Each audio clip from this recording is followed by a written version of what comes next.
Welcome to Business Trends with Mumtaz Wazar. Today I will be interviewing Yusuf Essa, CEO of Choprop. Come join me.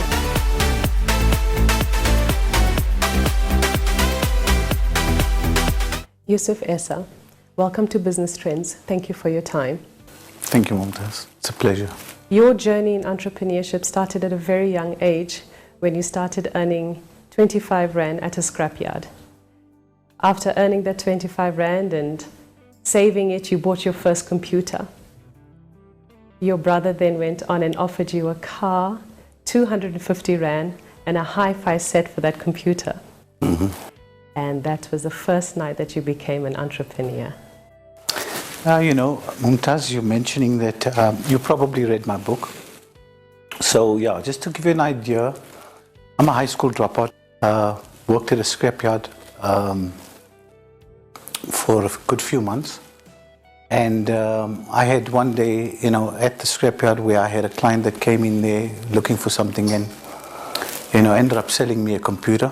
I went to his house and I had a look at a computer, bought this computer for $50. And I ended up selling it and started off a business and never looked back. It's been an exciting journey and, you had to go through that moments too. The first business that you started was a hot dog stand. Yes, back in the day I used to be having a hot dog stand outside our local cafe corner at Civic in Lodium, outside Civic. So yeah, that was the first business venture I started off. And I sold hot dogs for a living. After that, I went on to a takeaway and then supermarket. And I've been in various business ventures. I think I've been in every business you can possibly think of. But that was my first business that I started. When you moved from the hot dog stand to the cafe that you opened up, the Junction, what were the challenges that you had? You mentioned in your book that one of the challenges that you had was the lack of business planning.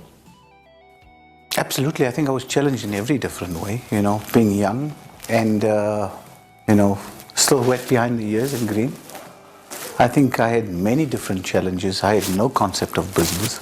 I just knew I wanted to leave school. Was not interested in school at all.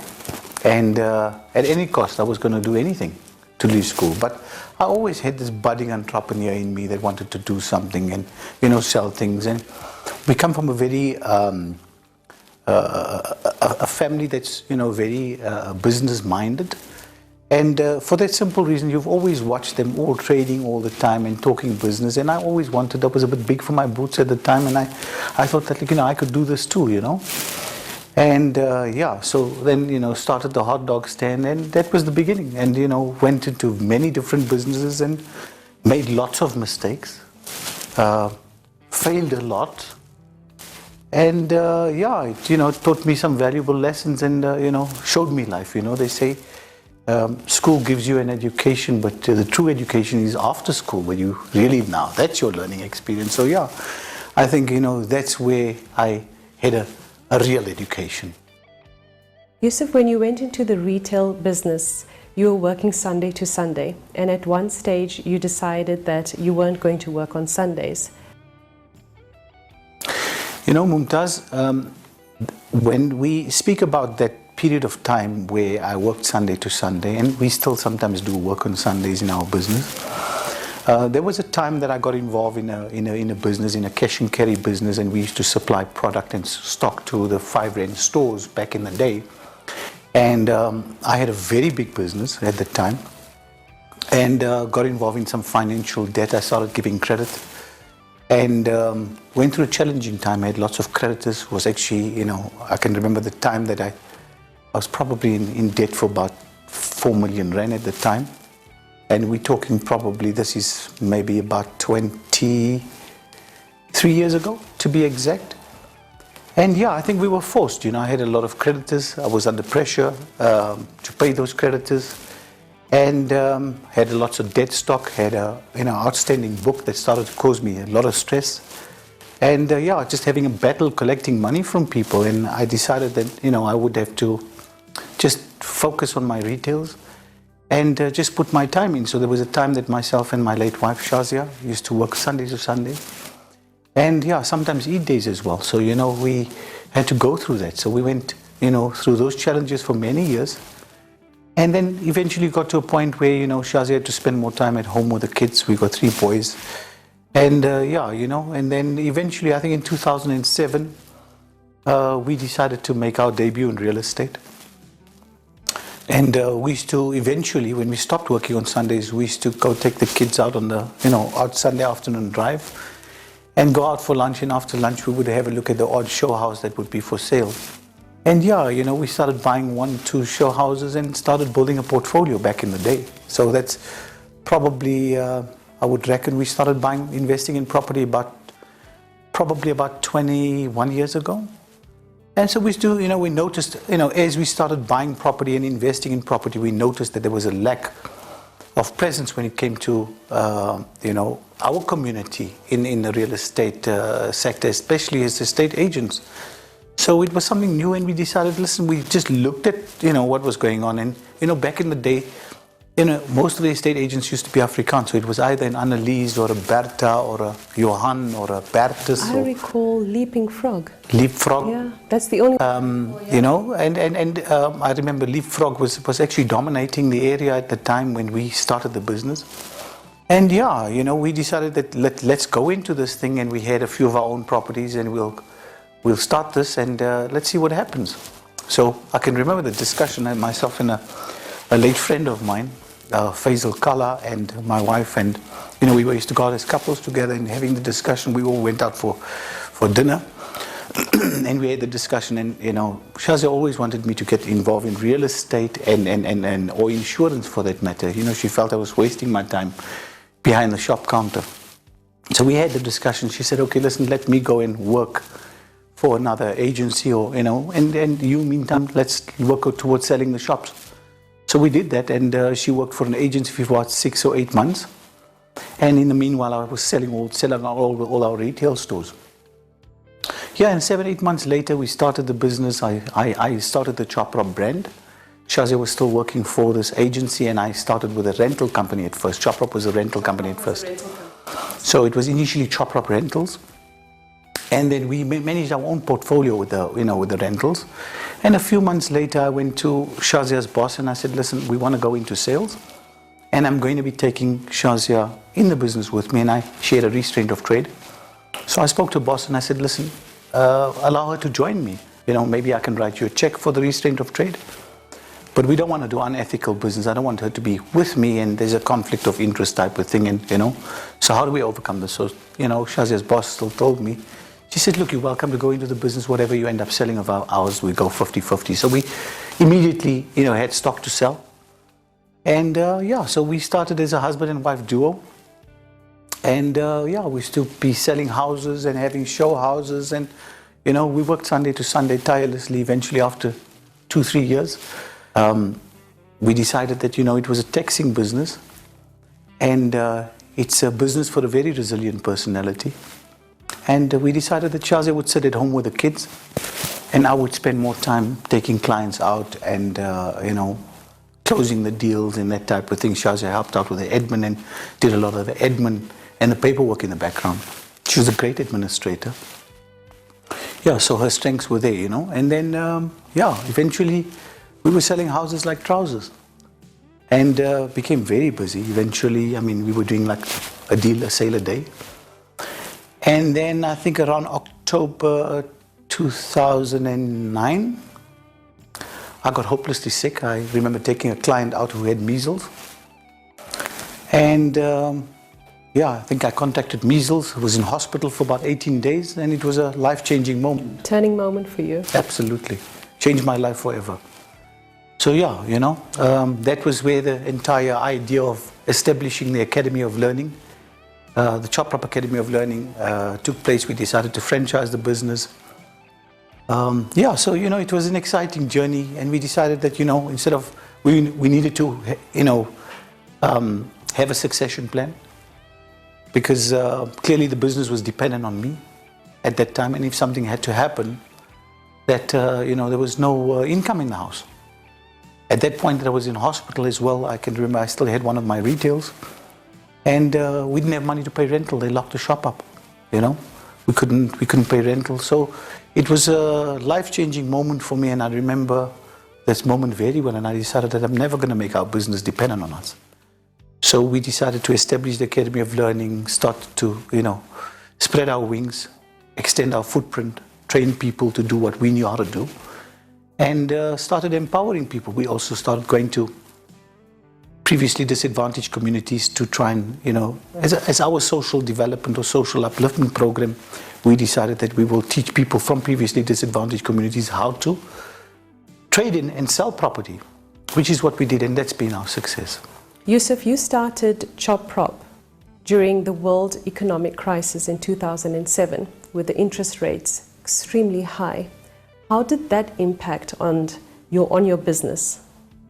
You know, in 2007, when we started this business, it was, you know, a perfect storm that was taking place. In fact, we were in the crux of the world economic crisis. Doom and gloom was everywhere. Everybody was very pessimistic and negative, just the way they are today. And, you know, I remember certain friends and family members, like when we decided to go into real estate and we started announcing, initially Choprop was a mockery. I mean, you know, people say, oh, Choprop was like a, you know, they mocked at us. And like, oh, you're starting property now during the time of, you know, you got world economic crisis, you got the Consumer Protection Act, you got interest rates, you know, and you had every challenge in the book. And I remember same friends that today that look at us and give us so much of respect and honor are people that discouraged us from getting involved in the business. And I think we just had a mission, and no matter what, we were not going to fail. Okay? We made up our minds from the time that we started the business. It was tough times, absolutely tough times. They were, I must be honest with you, during the first year, second year, maybe even third year. Deep down in my heart, I never told anybody this, but I actually thought about giving it up. Because like, maybe we should be doing something else, you know, I don't know.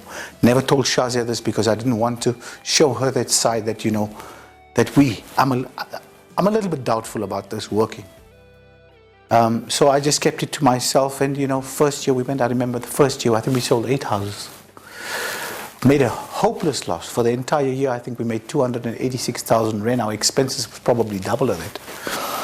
Second year, I think maybe 30 houses. Yeah. And then I think the fourth year we bought 120 houses, and before you know it, I mean, we got to a point we were selling 1-2 houses a day. And it was, like I said to you, it was a one-man show. Eventually, I mean, I was bound to burn out because I worked myself to a pulp. So I decided that, listen, I'm going to have to change things. And we were having a Christmas, to be honest with you. We were having a party, to be honest. We made a fortune out of people's misfortunes. During the time that we became so successful and had our sold boards all over the show, there was lots of crime in Lodium. Every time there was a break-in in Lodium or there was a robbery in Lodium, the next morning we would be busy as hell. And people overnight that are panicked up and would want to move. And we were, you know, in a security estate called Eldo Glen. You know, I think we were the 3rd Indians that moved into the estate. And we looked at this as a niche and said, listen, whilst we're here, this is the place to be in. Whilst there's crime in Lodium, this is the, you know, it's ideal, it's close by. Sutherland High School is next door to us. You got, you know, the primary schools that are close by. And it's an ideal situation. Let's migrate the people from Lodium to this estate. And we started with that as our initial, you know, kickoff. So that was our initial springboard. And then eventually, the moment we noticed the market starting to get a little bit overpopulated, or we infiltrated the total market, you know, once people buy and people are comfortable, they don't want to sell.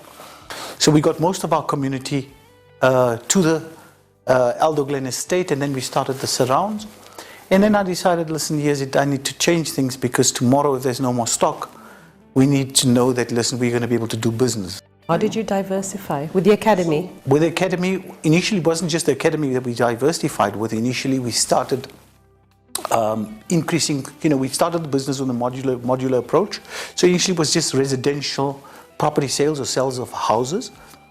After that, we decided to go into, obviously we were doing a little bit of residential letting, like I said. We decided to go into property management. And during that process, we also established ourselves in the management part of that business.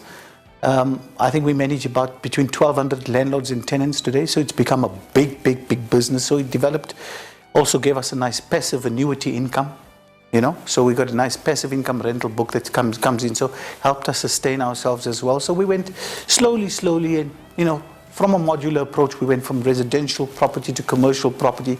We went into industrial, we went into corporate offices, we went into retail, and you know, started to expose and, you know, get involved in the different facets of the business. We then started auctioneering as well. Our skills development, our Academy of Learning actually was an upselling process for us. So what happened is, when we started the Academy of Learning, I started a program, a signature program called Become a Property Guru, where we have a program where we have induction training. It's an induction training program that helps people who want to make their debut in real estate. So introduction to real estate marketing, selling skills, negotiating skills, closing the deal, the registration process. So many people with the Academy. You have given back with the Academy. There are so many state agents because of you, because of your Academy, and you have diversified throughout South Africa. Absolutely. You know, Mumtaz, we actually just yesterday, we were nominated as finalists with the Top Empowerment Awards. We've trained about just over 6,000 people that's been in the business, and we've got lots of success stories. You'll also be happy to know that a lot of our most successful agents were never in the business before. And we see that, you know, some of them started, I've got some people that started in our business initially, they were working as cleaners, some of them were unemployed. Some of them are divorcees, some of them are single parents, some of them are widows. And we've got some great success stories. So, you know, aside from our business just being, you know, everybody needs to be in business for a profit. I think we took an approach which was much more purposeful. And we put the purpose before the profit, and the profit became a byproduct, you know. So yes, we started going into a positive cash flow after maybe 5-6 years. We lost money for the first 5-6 years, and we just kept on putting in. I can remember back in the day, I used to take money out of my bond, and you know, they just seen the bond going higher and higher and higher, and you had to finance this business. And you know, we were very strong at marketing, because I know that, you know what makes you successful is branding. Choprop has extended its footprint internationally. How different is the international real estate market to the South African market? Well, Mumtaz, I must tell you, when we initially decided to extend our footprint internationally, we initially started with Mauritius a little bit, and then we decided to move a little bit into Dubai. We don't have offices in Mauritius or Dubai or India for that matter, but what we've done, we've established relationships where we've got, you know, trade partner programs that we've entered into, and we've got people that represent us in various different countries. Being president for FIAPSI, for the International Real Estate Federations, allowed me the opportunity to be able to network with many different realtors from different parts of the world, and also, you know, be exposed to, you know, many different affluent investors from different parts of the world. And yeah, so it's got to be in 72 different countries. I just finished my term last year as the president for FIAPSI. And so it's given us, you know, it was a perfect springboard for us to be able to move on to, you know, and establish those relationships. So yes, I think on the long term, we want to make sure that, you know, we encourage multilateral agreements with many different countries, and to be able to extend our presence internationally, you know, a lot more. But I think, you know, we don't want to lose sight of the fact that, you know, we still need to grow in South Africa. During Choprop's anniversary month, you have an initiative called Zero Commission. Yeah, Mumtaz, this initiative was started back in the day, where we offered a 0% commission to all pensioners, people that were disabled, people that were financially challenged, you know, senior citizens as well. So yeah, the initiative wasn't open to everybody at 0% commission, but it was our way of giving back, you know, where we felt, you know what, we want to give back into our community. There are many organizations and NPOs and initiatives that take place which are very close to our hearts. like cancer care as well as care services for the aged. And there's many other initiatives like Project Tolam, Benzi. We run, sometimes we do a soup kitchen. We have our way of giving back. And I think this just was one of our ways of giving back. And we've realized that, the only thing that you take with you when you're gone is what you leave behind. So our business is not just about making money. Yes, we're here and we want to make money, and our business is about being profitable, but it's about giving back. We are very passionate about keeping our business purposeful. Yusuf, there's a growing trend in South Africa in the property market where people buy the house, they do it up, property flipping. How beneficial? We normally call them maker-uppers, where you buy a house and you renovate it and you do it up and then you get rid of it. So it's a very, very buoyant market. Okay, I do a lot of maker-uppers myself. Okay, where you get naturally when people are wanting to sell their houses and somebody's in difficulty, and the first thing they do is they contact an estate agent. So you're the first port of call when they're looking to sell a property. And obviously I buy some of those whenever those deals are taking place. Sometimes I would go to sheriff's auctions, I would buy properties in possession. We've got relationships with bankers as well as liquidators and curators. They call us from time to time when there's a hammer sale taking place, and I invest in those from time to time. Choprop has won numerous awards across many portfolios. Could you discuss a few of those? Firstly, all thanks to the Almighty. Nothing happens with Almighty Allah. We're blessed. I think God has made it so that we happen to be at the right place at the right time. We had the appetite, we were hungry. You're a best-selling author. What inspired you to write your book? Mumtaz, when I was actually brought into this mentorship program in 2014, part and parcel of the program, I remember we attended a session with a company called Black Heart Books, which actually highlighted the advantages of being an author. Psychologically, people start off as a beginner. You then, in any business or whatever you're doing, you start as a beginner, then you become an expert, and you only become an authority once you become an author. So, I went for a few workshops, and we attended a workshop with Jerry Roberts from Black Heart Books, and we were looking at the idea of playing with the idea. Initially, the idea was to have a glorified business card. People will throw away your business card. If I give you my business card, say, Mumtaz, here's my business card, give me a call, you'll probably put it in your handbag, or you'll put it, in your pocket. You'll forget about it, probably go in the washing, you might never see it, or you throw it in the bin. But if I give you a book and say, Mumtaz, here's my book, and I autograph it, you would keep it, lie on your bookshelf for life. So you know that it either become a coffee table, book, or it would sit on your shelf for the rest of your life.